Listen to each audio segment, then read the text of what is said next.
Assalamualaikum warahmatullahi wabarakatuh. Perkenalkan, nama saya Elma Nafiana. Hari ini saya dengan Ibu Tanti ya. Ibu Tanti, hari ini saya akan melakukan pemeriksaan fungsi asites atau pengambilan cairan pada perut Ibu. Apakah Ibu bersedia? Baik, jika Ibu bersedia, sebelumnya Ibu ingin ke kamar mandi dulu untuk mengosongkan kantong kemih.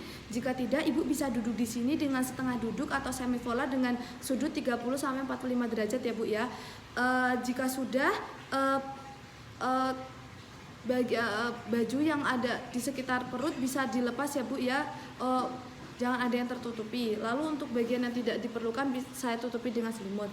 Lalu pertama-tama yaitu saya akan melakukan pemeriksaan fisik abdomen untuk menentukan asites dan menentukan tempat untuk dilakukan fungsi. Kita lihat apakah bagian mana yang paling pekat. Kita bisa melakukan perkusi. Lalu kita bisa juga melakukan pemeriksaan apakah adanya devan maskular atau tidak.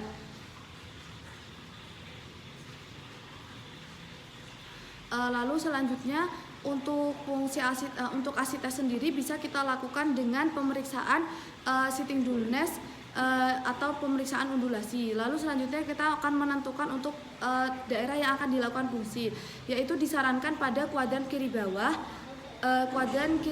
Karena pada kuadran kiri bawah itu dinding abdomennya itu sangat tipis, jadi memudahkan kita untuk melakukan fungsi.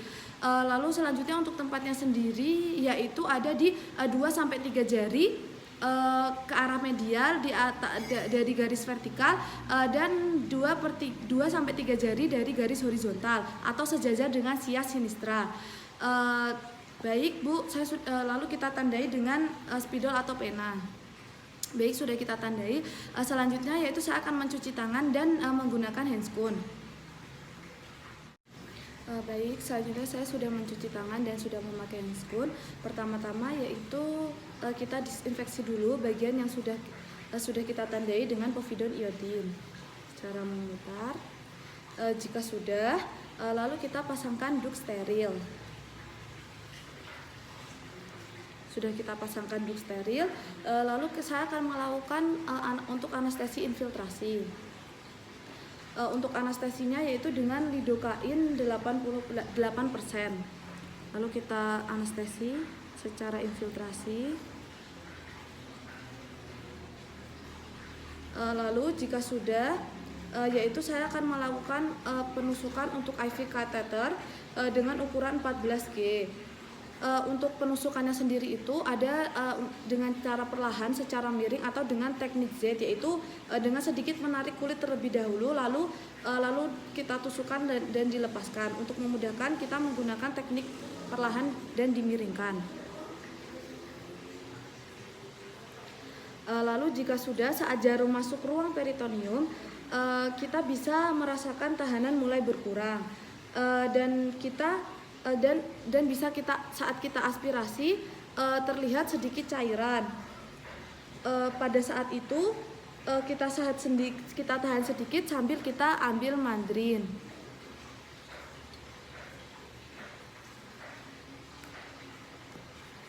Ini saya umpamakan mengambil mandrin.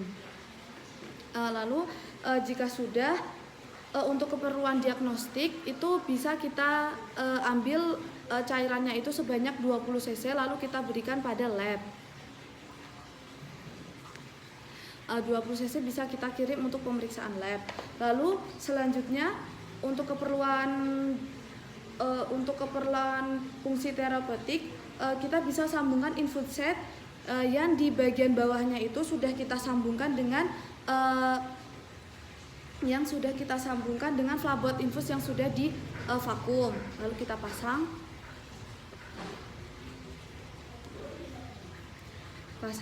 Lalu kita lepaskan klem agar cairan bisa mengalir. Pastikan cairan mengalir. Untuk pengambilan cairan fungsi sendiri itu yaitu maksimal 1000 sampai 2000 ml atau 2000 cc. Lalu jika sudah, kita lepas IV catheter perlahan dengan menggunakan kasa yang sudah diberi povidone iodine.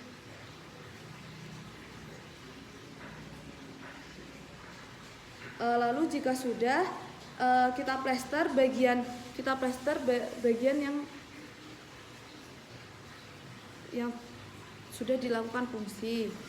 Lalu kita ambil untuk dupnya, lalu kita plester. Lalu jika sudah alat-alat yang sudah kita gunakan itu bisa kita buang pada sampah infeksius. Baik Bu, alhamdulillahirabbil alamin. Selanjutnya saya akan mencuci tangan terlebih dahulu dan membuang alat-alat. Baik Bu, alhamdulillahirabbil alamin, pemeriksaan hari ini telah selesai. Selanjutnya untuk ini kemungkinan kan nanti cairannya akan diproduksi lagi Bu, bisa merembes. Jadi nanti kalau sudah basah bisa diganti ya Bu ya. Untuk kebersihannya juga dijaga untuk bagian fungsinya ini ya Bu ya. Baik Bu, sampai di sini ada yang ingin ditanyakan? Jika tidak, terima kasih. Wassalamualaikum warahmatullahi wabarakatuh.